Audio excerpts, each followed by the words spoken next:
السلام علیکم۔ Programme healthy Pakistan کے ساتھ میں ہوں شجاع الدین زیدی۔ کیا حال چال ہیں آپ کے؟ ٹھیک ٹھاک ہیں؟ رمضان المبارک کا تیسرا عشرہ اور رحمتوں کا مہینہ جو ہے وہ اپنے اختتام پر ہے اور آخری عشرے کے آخری دن گزر رہے ہیں۔ شب قدر کی جو 5 راتیں ہیں آخری عشرے کے، اس میں ہم نے شب قدر کو تلاش کرنا ہوتا ہے۔ اگر وہ ہمیں مل جائیں تو ساری زندگی ہماری جو ہے وہ ایک خوبصورت جو ہے وہ ایک باغیچہ بن جائے۔ اسی سلسلے میں ہم آج بات کرنے کے لیے قاری ساجد صاحب کو دوبارہ ہم نے اپنے پروگرام میں مدعو کیا ہے۔ ان کو تکلیف دی ہے، یہ رمضان میں ہمارے پاس آئے ہیں اور ہمیں آج بتائیں گے کہ رمضان المبارک کا جو آخری عشرے میں جو شب قدر کی رات ہے اس کے فضائل جو ہیں وہ کیا ہیں۔ پہلا سوال تو ہم ان سے ایک ریکویسٹ کریں گے، اس کے بارے میں ہم ان سے آگاہی حاصل کریں گے، پھر دوسرا سوال ہم پروگرام کے مڈ میں کریں گے۔ السلام علیکم قاری صاحب۔ جی وعلیکم السلام ورحمۃ اللہ۔ پہلے تو قاری صاحب ابھی ہمیں یہ بتائیے گا کہ رمضان المبارک کا جو آخری عشرہ ہے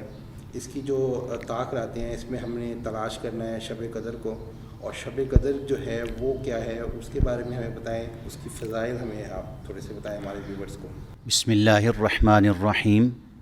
نحمدہ ونصلی ونسلم علی رسولہ الکریم، اما بعد۔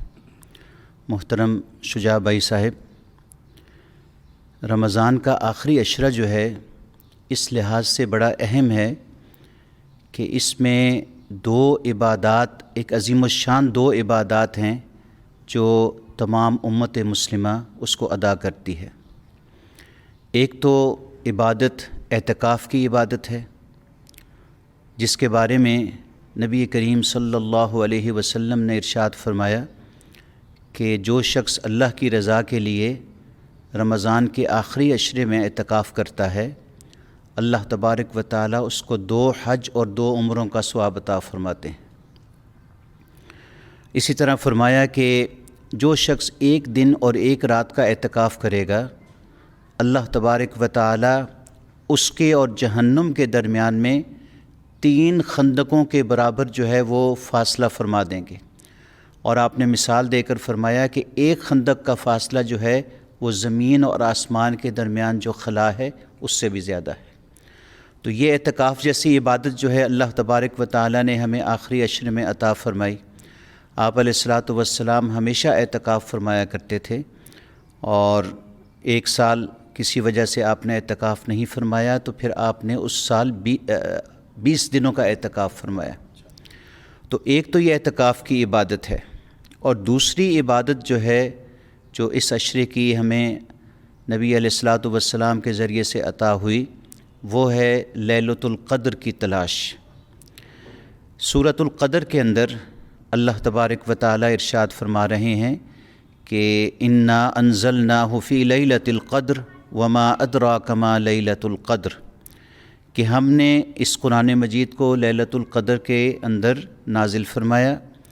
اور تمہیں کیا پتہ کہ لیلۃ القدر کیا ہے؟ لیلۃ القدر خیر من 1000 شہر،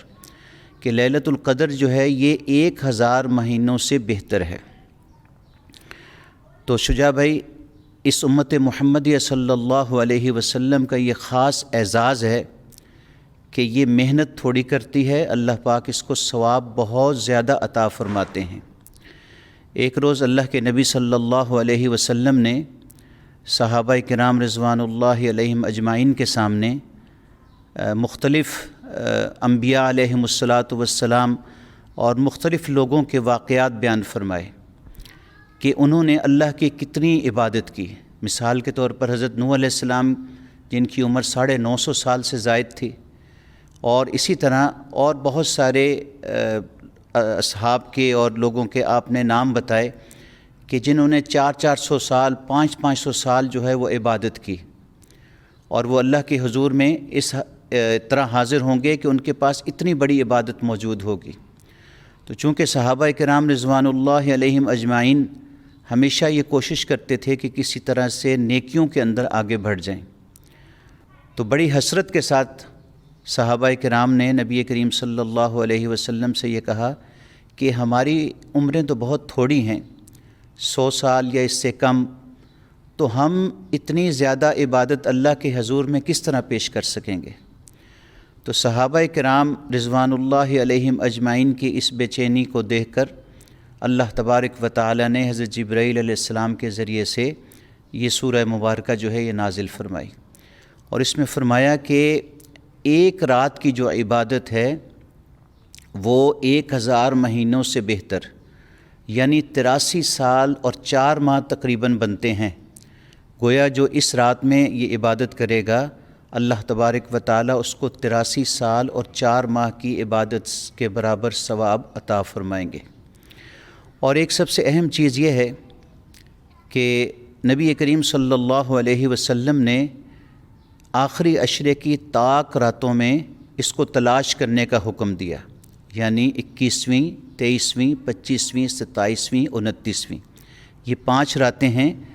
تو اس میں تلاش کرنے کا حکم دیا اور عبادت کرنے کا حکم دیا، سرخ رو ہو سکیں۔ تو اس لیے یہ جو راتیں ہیں رمضان المبارک کی، ویسے تو ہر رات بڑی اپنے اندر ایک فضیلت رکھتی ہے، لیکن خصوصاً آخری عشرے کے اندر ہمیں خصوصیت کے ساتھ، اہتمام کے ساتھ اللہ تبارک و تعالیٰ کی عبادت کے اندر لگ جانا چاہیے۔ مطلب عبادت کس طرح سے ہونی چاہیے وہ بھی کچھ تھوڑا سا ہمارے ویورز کو بتائیں، اس میں کیا اہتمام کرنا چاہیے عبادت کے دوران؟ دیکھیں اس امت محمدیہ صلی اللہ علیہ وسلم کے لیے کتنی آسانی کا معاملہ فرمایا۔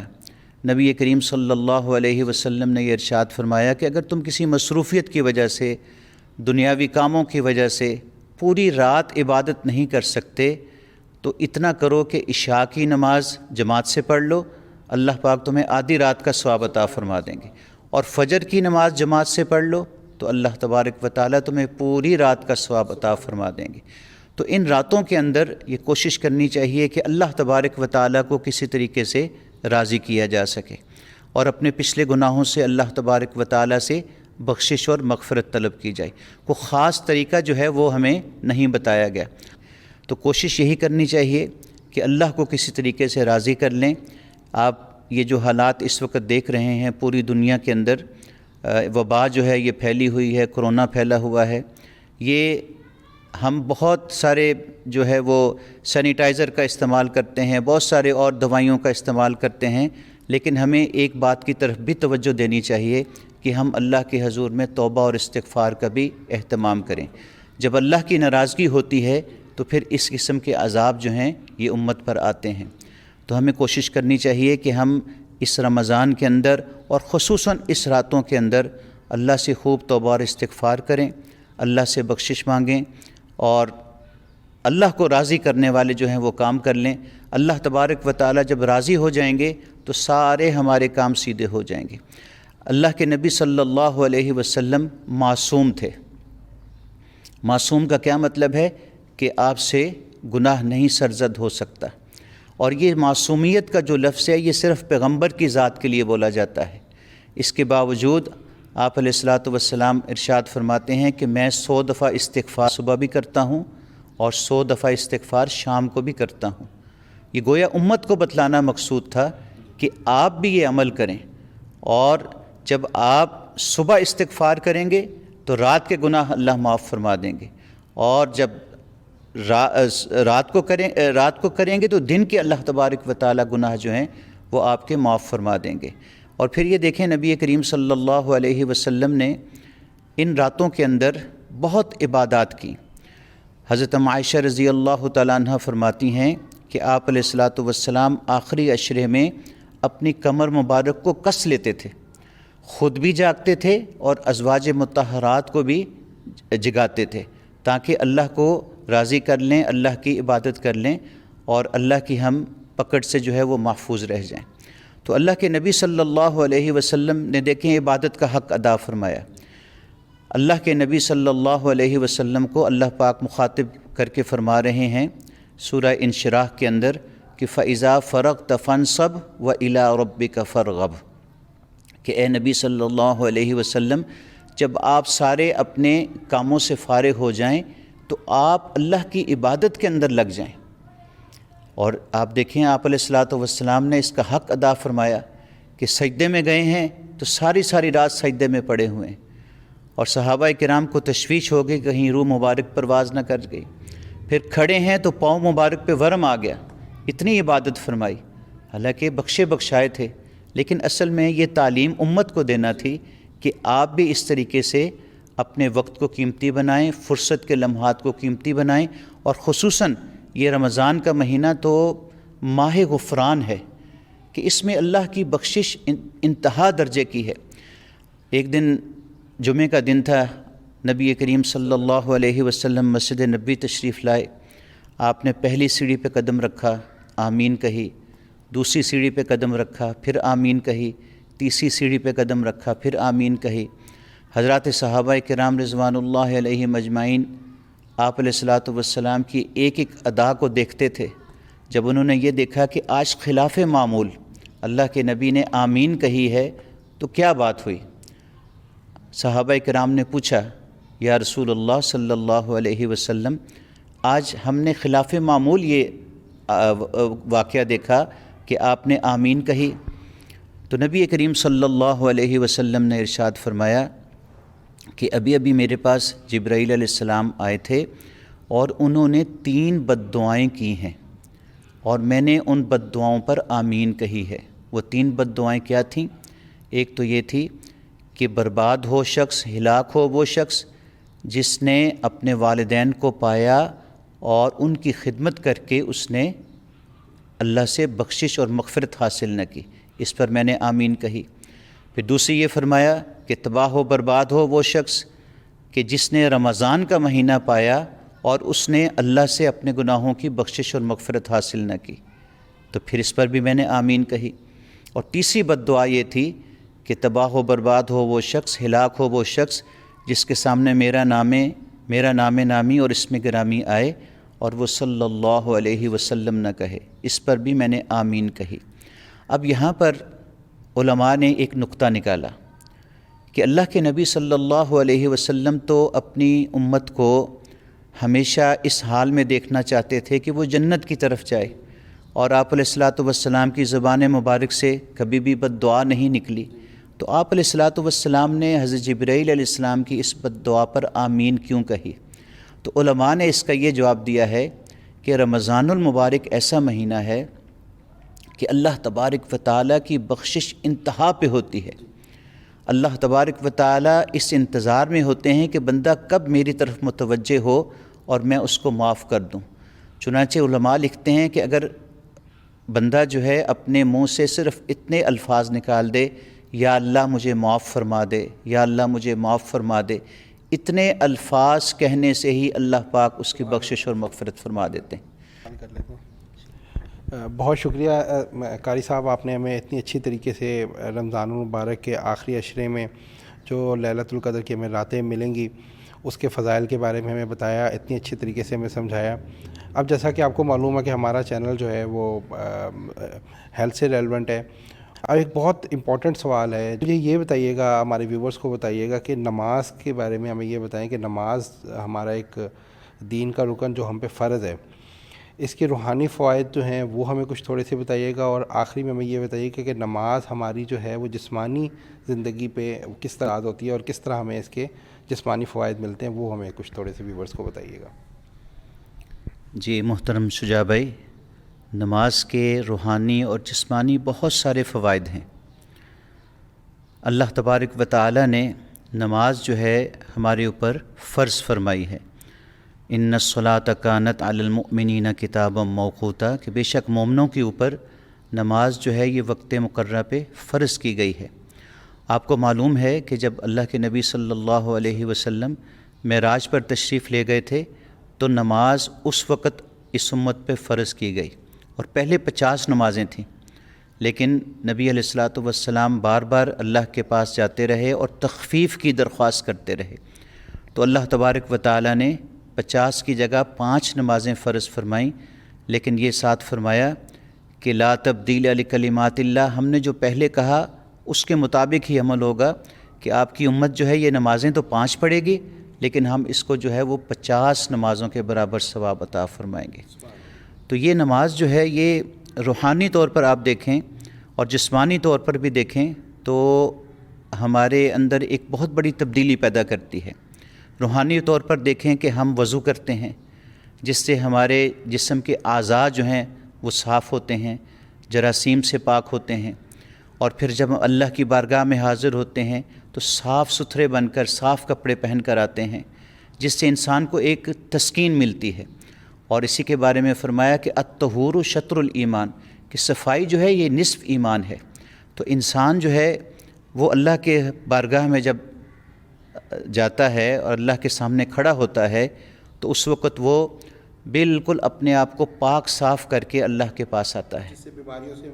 صفائی سے بیماریوں سے دور بیماریوں سے وہ دور رہتا ہے۔ آپ دیکھیں کہ جب ہم باہر نکلتے ہیں تو ہمارے وہ اعضاء جو ڈھانپے ہوئے نہیں ہوتے، مثلا چہرہ ہے، ہمارے ہاتھ ہیں، پاؤں ہیں، دیکھیں نماز میں ان کو دھونے کا حکم دیا گیا، اور دھونے سے صرف یہ نہیں کہ آپ کے وہ میل کچیل اتر رہی ہے، بلکہ نبی کریم صلی اللہ علیہ وسلم نے ارشاد فرمایا کہ جب آپ ہاتھ دھوتے ہیں تو ہاتھوں کے گناہ جھڑتے ہیں، جب آپ چہرہ دھوتے ہیں تو چہرے کے گناہ جھڑتے ہیں، جب آپ پاؤں دھوتے ہیں تو پاؤں کے گناہ جھڑتے ہیں۔ وضو سے انسان کے گناہ اللہ تبارک و تعالی معاف فرماتے رہتے ہیں۔ تو اس طریقے سے ہمیں جو ہے یہ ایک بہت ایک روحانی طور پر ہم یہ اپنے ذہن کے اندر خیال کر کے اللہ کی بارگاہ میں حاضر ہوتے ہیں کہ ہم اس وقت بڑے پاک صاف ہیں، ہم نے خوشبو لگائی ہوئی ہے اور اللہ کے سامنے ہم کھڑے ہیں۔ تو یہ انسان کے اندر ایک بہت اچھی جو ہے اس کے اندر سوچ پیدا ہوتی ہے کہ ہاں واقعی جیسے ہم نماز کے لیے اپنی صفائی رکھتے ہیں، اسی طرح ہم عام حالات میں بھی اپنے آپ کو صاف ستھرا رکھیں۔ اب آپ دیکھیں جسمانی طور پر بھی ہمیں اس کے بہت سارے فوائد حاصل ہوتے ہیں۔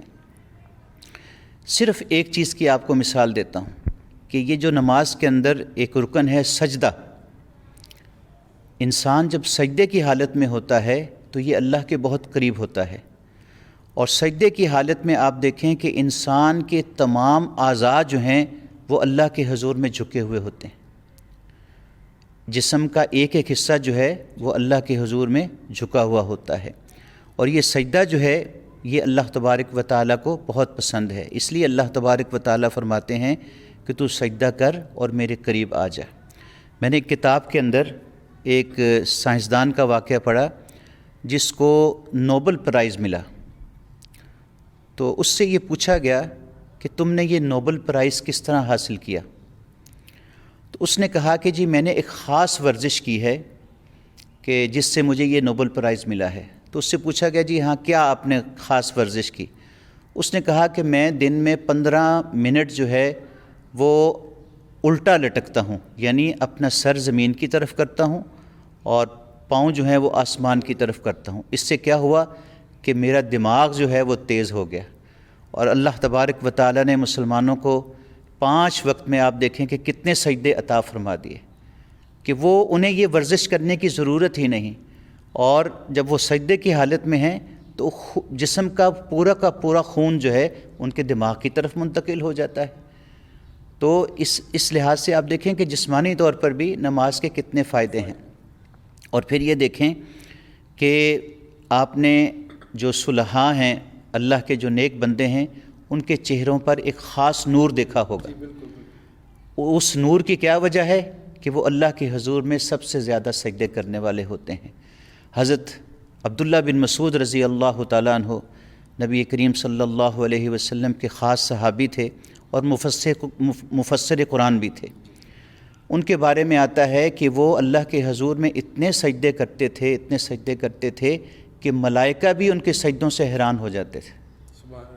تو یہ اللہ پاک نے ہمیں اتنی بڑی نعمت عطا فرمائی ہے کہ ہم اللہ کے حضور میں جھکتے ہیں، اور اللہ تعالیٰ فرماتے ہیں کہ نحن اقرب الیہ من حبل الورید، کہ میں تو تمہاری شہ رگ سے بھی زیادہ قریب ہوں۔ سجدے کی حالت میں انسان اللہ کے بالکل اتنے قریب ہوتا ہے کہ جس کا آپ سوچ بھی نہیں سکتے۔ تو اسی طرح آپ یہ دیکھیں کہ فجر کا وقت ہے، اس میں بہت تھوڑی سی رکعتیں رکھ دی گئیں، صرف 4 رکھتے ہیں، 2 سنتیں 2 فرض، کیونکہ ہمارا معدہ خالی ہے، ہم رات کو سو کر اٹھے ہیں، ہمارا بلڈ پریشر بھی ڈاؤن ہے، شوگر بھی ہماری کم ہے، تو صرف 4 رکعتیں رکھ دیں۔ اب جب ہم نے کام کاج کیا اور دوپہر کا وقت ہوا، ہم نے کھانا کھایا، ظہر کا وقت ہو گیا، اب ظہر کی رکعت میں دیکھیں، ظہر کی نماز میں دیکھیں 12 رکعتیں رکھ دیں کہ چلیں ہم نے وہ جو کھانا کھایا ہے ہم اس کو ہضم کر لیں۔ پھر دیکھیں عصر کا وقت ہے، اس میں معدہ خالی ہوتا ہے، اس میں صرف 4 رکعتیں رکھ دیں۔ پھر مغرب کا وقت ہے، اس میں بھی انسان جو ہے وہ تھوڑا سا اپنے آپ کو کمزور محسوس کرتا ہے دنیا کے کام کاج کی وجہ سے، اس میں صرف 3 رکعتیں فرض قرار دے دی گئیں۔ اب جب عشاء کا وقت آیا تو عشاء سے پہلے جب ہم کھانا کھا لیں گے تو عشاء کے اندر 17 رکعتیں رکھ دیں، تاکہ ہم زیادہ دیر اللہ کے حضور میں کھڑے رہیں اور ہمارے جو جسم کا نظام ہے وہ بھی ساتھ ساتھ چلتا رہے، اور ہم نماز کے اندر جو مشقت کر رہے ہیں اس کی وجہ سے جو ہے وہ ہمارے جسم جو ہے وہ بالکل ایک لیول میں آ جائے۔ یعنی آپ تو فرما رہے ہیں کہ نماز جو ہے وہ مکمل کثرت ہے۔ ہاں، لیکن ہم یہ دیکھیں، ہم نماز اس لیے پڑھتے ہیں کہ یہ اللہ کی عبادت ہے اور یہ فرض ہے ہمارے اوپر، عبادت کے اندر بھی اللہ تعالیٰ اور دیکھیں عبادت کے اندر بھی دیکھیں کہ ہمارے پورے جسم کی ورزش ہو رہی ہے۔ اور اگر کوئی شخص، میں یہ سمجھتا ہوں 5 وقت کی نماز کھڑے ہو کر صحیح طریقے سے پڑھ لے تو اس کو کسی ورزش کی ضرورت نہیں ہے۔ تو اس لیے بہت کچھ لوگ سمجھتے ہیں کہ جی نماز پڑھنے سے شاید ہمارے کوئی اور تکلیف نکل آئے یا ہمارے کمر میں کوئی تکلیف نکل آئے، تو ایسی کوئی بات نہیں ہے، ایسی کوئی بات بلکہ وہ دوسری بیماریوں سے دور رہتا ہے، بیماریوں سے دور رہتا ہے۔ بہت شکریہ قاری صاحب، آپ نے ہمیں ٹائم دیا۔ اصل میں ہمارے پروگرام کا ٹائم جو ہے وہ بہت شارٹ ہوتا ہے، سوالات بہت ہیں کرنے کو اور سیکھنے کو اور علم حاصل کرنے کے لیے ابھی بہت کچھ ہمیں ان سے حاصل کرنا ہے، لیکن کیونکہ ابھی ہمارا ٹائم شارٹ ہوتا ہے، جن لوگوں نے ابھی ہمارے پروگرام کو لائک نہیں کیا، سبسکرائب نہیں کیا، وہ سبسکرائب کریں تاکہ اسی طرح سے جو بھی ہماری لیٹسٹ ویڈیوز ہیں وہ آپ کو ملتی رہیں۔ ہم لوگوں کا یہ موٹیو ہے کہ آپ لوگ جو ہیں وہ اللہ کی خوشنودی کے لیے دین کی طرف زیادہ سے زیادہ راغب ہوں، اور دین میں ہی اللہ تعالیٰ نے ہمارے لیے جو ہے وہ مکمل بھلائی رکھی ہوئی ہے، اور اسی میں ہمارے لیے مکمل ایک جو ہے وہ صحت بھی ہے، اور صحت کی طرف جو ہے وہ ہم لوگ جو ہے مستقل آپ کو اویئرنیس دینے کی کوشش کرتے رہتے ہیں اپنے چینل کے تھرو، کیونکہ ہمارا یہ موٹیو ہے کہ آپ لوگ ہیلدی رہیں، آپ لوگ ہیلدی ہوں گے تو پورا پاکستان ہیلدی ہوگا۔ اگلے پروگرام تک کے لیے مجھے شجاع الدین زیدی کو اجازت دیں، انشاءاللہ نئی ویڈیو کے ساتھ بہت جلدی حاضر خدمت ہوں گے۔ جب تک کے لیے اپنا خوب خیال رکھیے گا، اللہ حافظ۔